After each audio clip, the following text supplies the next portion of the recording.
I'm Rachel, and I'm an author who is getting back into writing after a long break. And it is a struggle. I and so I thought I'd share the process with you and bring you along for it. Um, I have been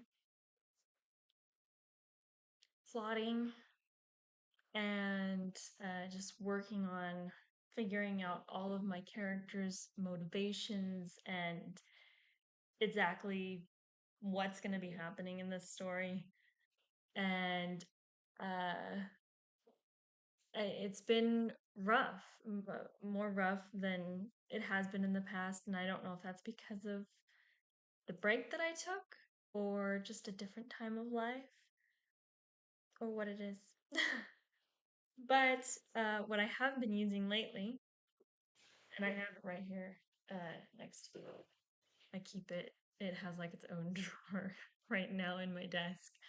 Um, I'm reading Save the Cat writes a novel for the first time, and I've heard about it for years, but I felt like it was overhyped, and for some reason, whenever anything is overhyped, I put off reading it or watching it or anything.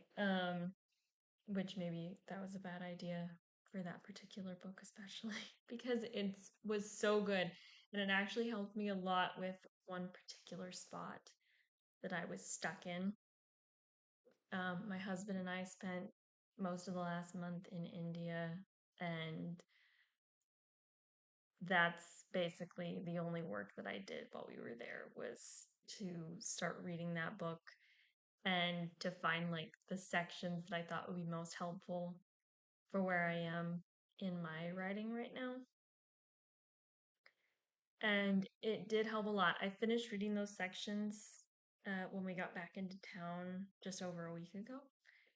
And last week, all I did after getting home, uh, last week I spent the whole time just kind of writing out exactly what I wanted to happen. And like I said, figuring out character motivations and everything in a more specific way than I had before for this book, which was actually really helpful because this week, yesterday was Monday, I actually got started back into the writing of it. I'm about 25,000 words in, and it was the first day getting started back into the writing, so I did feel a little slow, but it was really helpful for me to have the character motivations at the top of my head, like really fresh. And so every time I felt like I didn't know what my character was supposed to do or say or what I wanted to happen next, I would just think of that character's fear and their what they're wanting, like their internal desire and goal, and I would just do something basically that a person would do if they were going for that like desire or goal that they have, which is, you should always write like that. But I feel like after fleshing it all out, I had a much better feeling for what my characters actually wanted and what their fears were and what they hoped.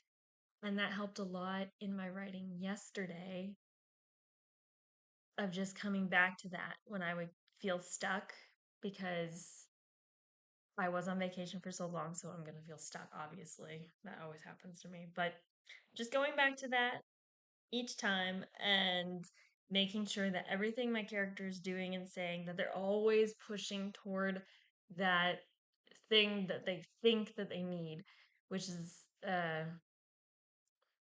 I'll explain in more detail later. But the main character that I was working on, her name is Daria. And Daria uh, has a much more defined want and need now, and I'm very happy about that. Yesterday, that went pretty well. We'll see how it goes today, and then I'll report back to you guys.